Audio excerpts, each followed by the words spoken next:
Well, straight to the point na tayo mga kapupong ha.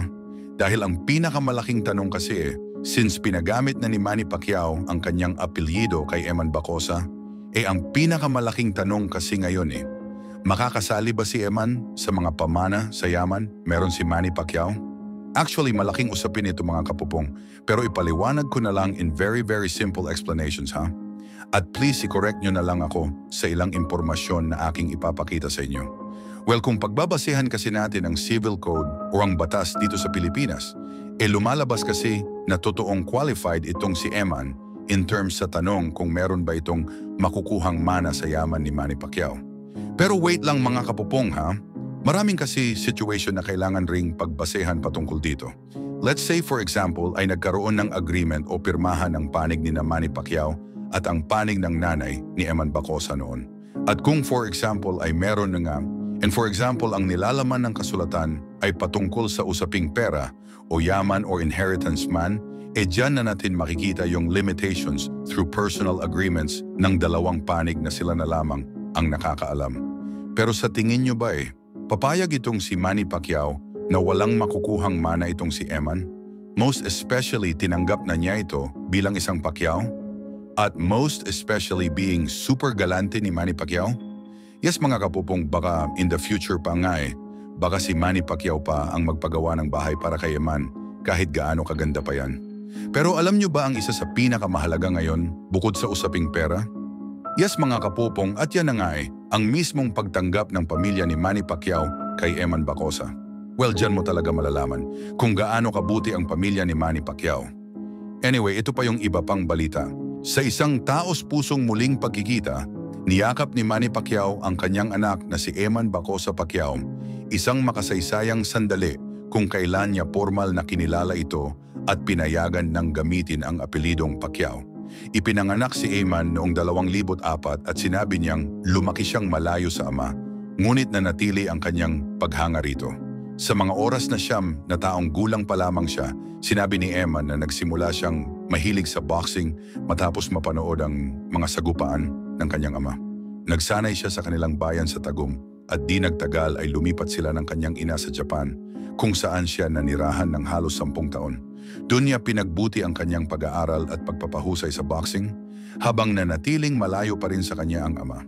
Pagbalik niya sa Pilipinas noong 2022, inimbitahan silang mag-ina ni Manny sa bahay nito. Sa mga oras na iyon, naganap ang matagal nang inaasam na tagpo, ang yakap, ang mga salitang, "Na-miss kita, ang tagal nating di nagkita," at ang pagpigil ni Eman sa pagluha sa labis na saya.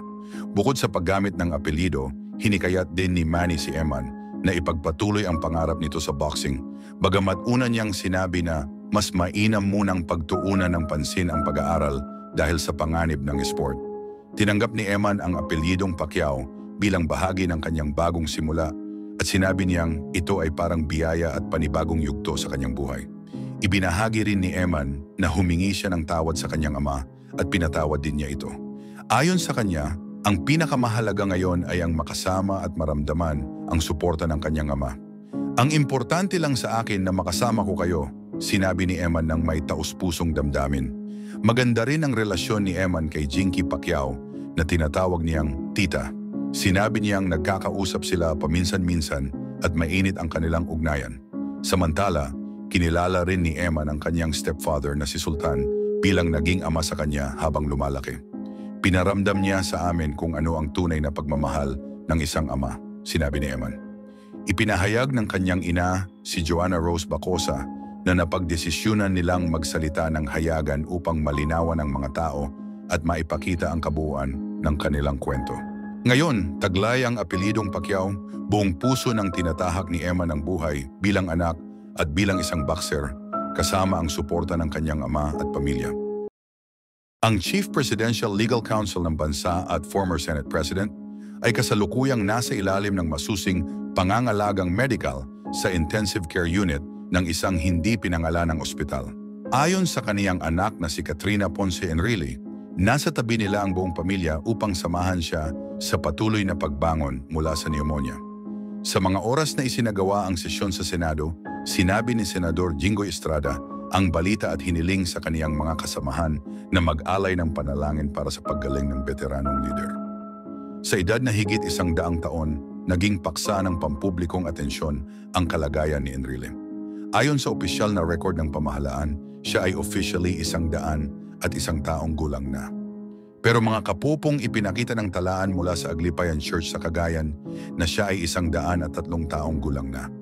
Ipinaliwanag ng journalist na si Ramon Tulfo sa isang social media post na hindi totoo ang mga ulat tungkol sa pagpanaw ni Enrile.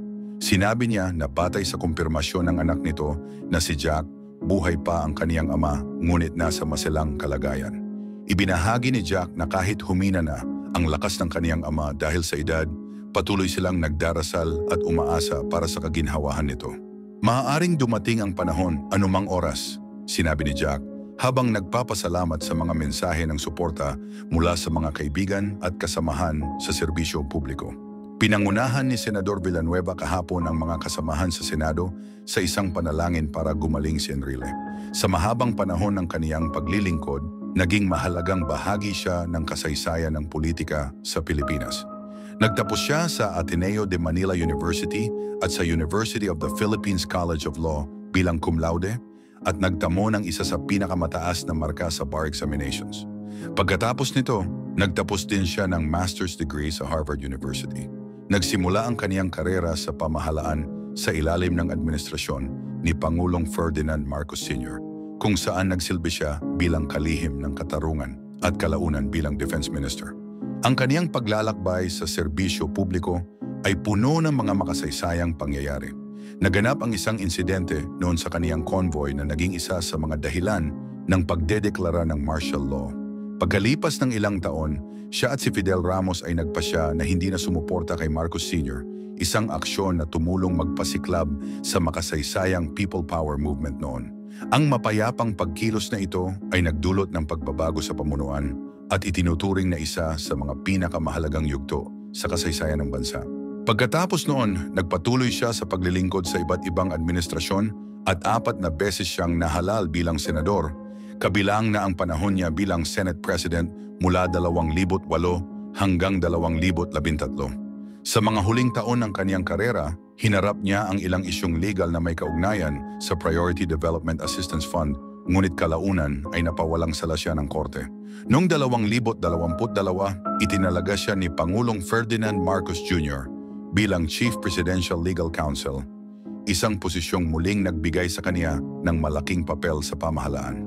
Sa kabila ng kaniyang katandaan, nanatili siyang aktibong nagbibigay ng payong legal at pampulitika sa kasalukuyang administrasyon hanggang sa siya ay mag-medical leave noong nakaraang buwan. Sa mga oras na ito, habang nagtitipon ang kaniyang pamilya at mga kaibigan sa paligid niya, marami ang nagbabalik tanaw sa kaniyang mahabang buhay na puno ng serbisyo. Mula sa tahimik na bayan ng Cagayan, bago ang digmaan hanggang sa makabagong panahon ng digital media, nananatiling makulay ang kwento ni Juan Ponce Enrile, isang abogado at mambabatas na naging saksi at bahagi ng higit kalahating siglo ng kasaysayan ng bansa. Sa mga oras na ito, muling umani ng pansin sa social media ang isang makabuluhang kilos na nagpaalala ng walang sawang paninindigan ni Gina Lopez, ang kilalang tagapagtanggol ng kalikasan na matagal nang tumututol sa malawakang pagmimina. Sa isang bidyong kumakalat online, makikita siyang masiglang nakikilahok sa isang pagtitipon, bit-bit ang mensaheng tumututol sa mga gawain ng ilang kumpanya na, ayon sa kanya at sa kanyang mga taga-suporta, ay nakaaapekto sa mga tao at sa likas na yaman ng bansa. Ipinahayag niya noon pa man na ang ganitong mga operasyon ay nagdudulot ng malaking pagbabago sa kabuhayan ng mga residente at sa balanse ng kalikasan. Para kay Lopez, ang tunay na pag-unlad ay yung nagbibigay galang sa tao at sa kalikasan ng magkasabay.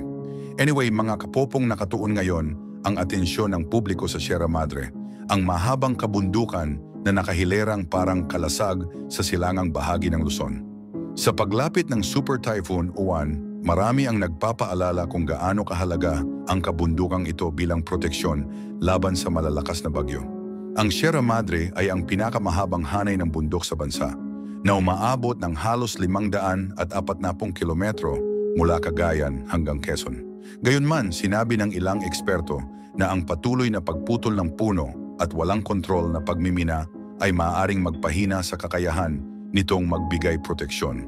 Kaugnay nito, nagsimula noon ang Department of Environment and Natural Resources sa Region 2 ng isang investigasyon matapos maging viral online ang larawan ng isang malawak na pagguho ng lupa sa Sierra Madre. Ayon noon kay Director Gwendolyn Bambalan ng DENR, katuwang nila ang Mines and Geosciences Bureau at mga kasapi ng katutubong Agta community sa pagsusuri ng lugar. Unang ulat pa lamang ay nagpapakita na maaaring dulot ng malakas na pag-ulan ang pagbuo ng malaking uka sa tuktok ng bundok na naging dahilan ng naturang pagguho.